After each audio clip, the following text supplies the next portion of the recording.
Kalau sudah tahu mau apa? Saya teringat ini satu kiai di Malang. Ada ditanya orang persis seperti ini pertanyaannya. Jawabnya itu karena dia mangkal, jawabnya kerjanya nyurung sepur katanya. Karena saya mangkalnya, pertanyaan kok kayak begitu.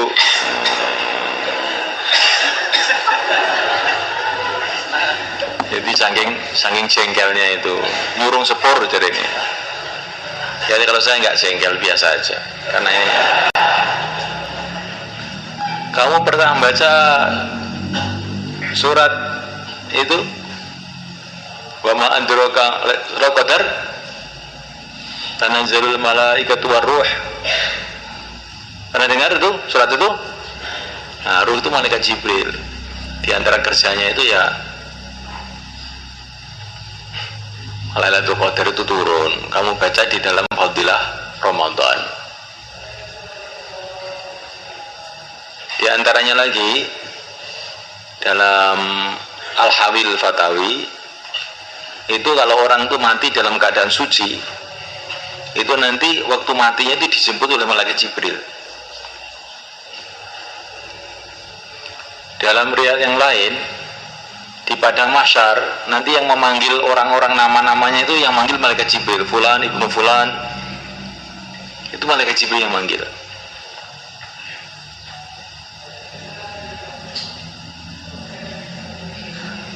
Dan tugas-tugas yang saya tidak tahu. Kalau kamu bertanya seperti itu masih banyak lagi, karena ini malaikat ini kan wal mudabbirati amro. Malaikat itu dikasih tugas oleh Allah untuk ngatur jagat ini. Wal mudabbirati amro itu para malaikat. Jadi ini saya ceritakan dalam Quran, tanazzul malaikatu ruh fiha, ini Jibril. Terus saya ceritakan dalam hadis. Tadi itu menjemput arwahnya orang-orang iman. Hadis memanggil nama-nama orang-orang di padang mahsyar. Kemudian sekarang cerita wali. Wali-wali Allah itu juga banyak yang ketemu Jibril.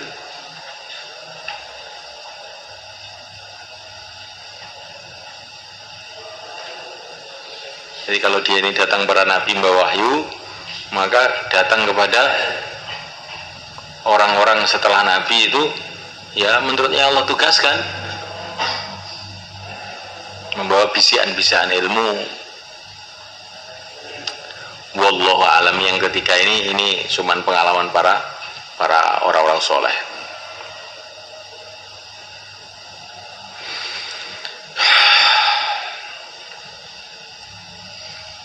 Jadi Jibril itu dekat dengan kita.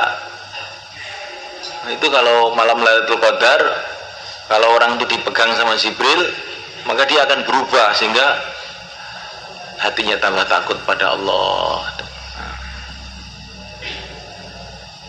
Jadi Jibril itu masih dekat dengan umat ini.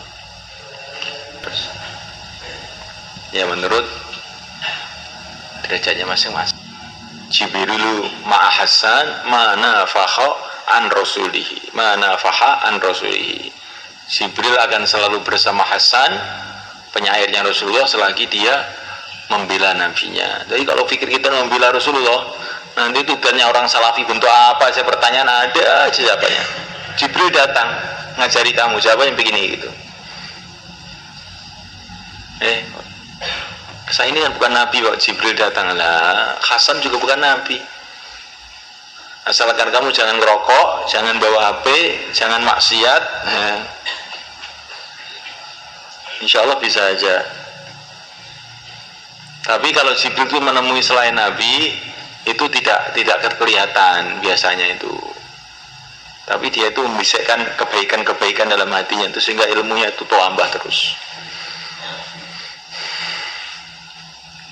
Kalau Jibril itu datang bukan harus lihat. Hasan sendiri tidak melihat Jibril itu, tapi Nabi mengatakan Jibril bersama Hasan.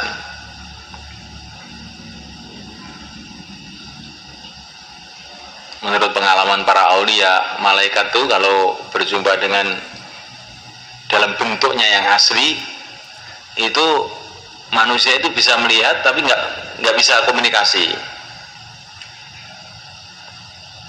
Nah, kalau Nabi itu enggak, kalau Nabi melihat bentuknya yang asli dan bisa komunikasi. Itu keistimewanya Nabi itu.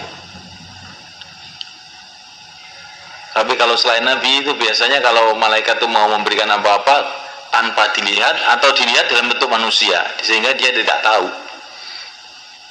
Kayak ceritanya Ama, Akro dan di Solihin itu ya, ada malaikat itu. Ceritanya orang buta, ceritanya orang budukan itu loh.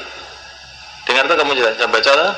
Nah itu malaikat bicara, tapi dia dalam bentuk manusia.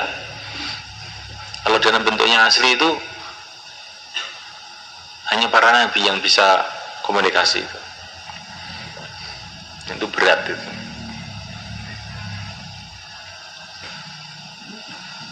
Apalagi jadi jangan sampai menyakitkan hati Nabi walaupun dalam urusan yang tidak ada kaitannya dengan agama.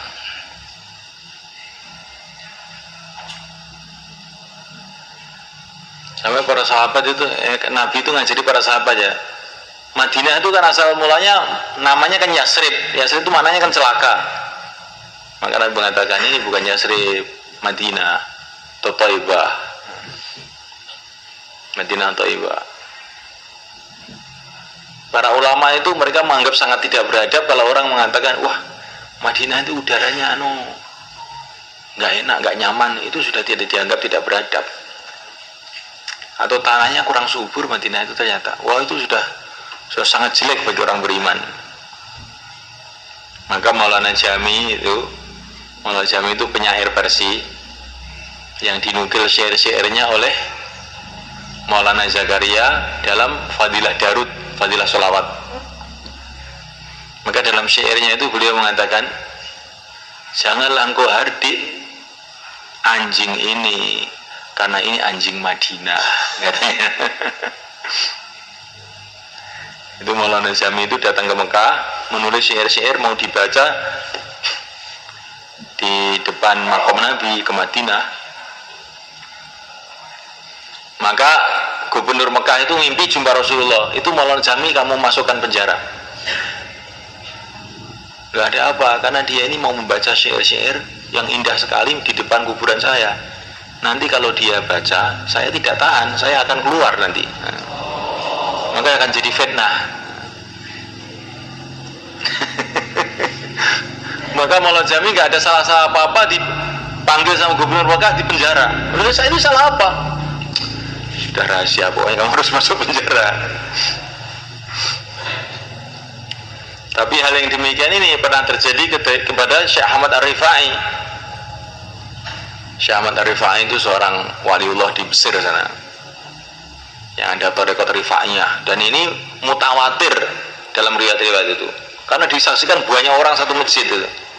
Ketika dia mengucapkan assalatu wassalamu alaika ya Rasulullah di depan pusara Nabi, maka langsung dijawab waalaikumsalam, dan Rasul itu menghulurkan tangannya dari depan tuh salaman sama Ahmad Rifai ini. Ya ceritane wali-wali ngono kuwi. Ya tak critani ngono kuwi ben iki mikir kowe iki ning ndi panggonamu kuwi. Ben yo aku bareng yo mikir aku ning ndi panggonanku. Ya rumasane nek wis apal Quran, wis Taurah, wis intelijen seluruh dunia. Ya. Padahal sholat ngelamun terus, ngaji ngantuk terus. Jadi ngono kuwi pikirno kan, ben wong kene semangat iki cerita-cerita iki ben bagi semangat ngono lho. Oga ben dadi dukun gak ben iki semangat, oh si perlu akeh maksiat sing tak tinggal nih.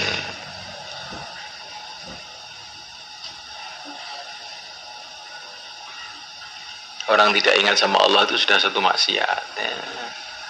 Dikasih nikmat tidak syukur itu sudah maksiat. Ya. Kalau ngasih ngantuk itu maksiat kan?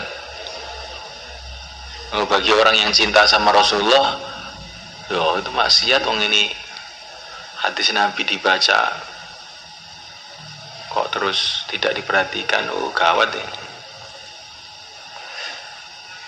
Memandang maksiat atau taat itu orang itu berbeda-beda. Hasanatul abrar, sayyiatul muqarrabin. Orang awam itu ya itu bukan maksiat itu. Lumayan dong, biasanya yang terminal saya ilmu di masjid ngaji lumayan. Ini wong awam, tapi nek wong muqarrabin, wis elek wi.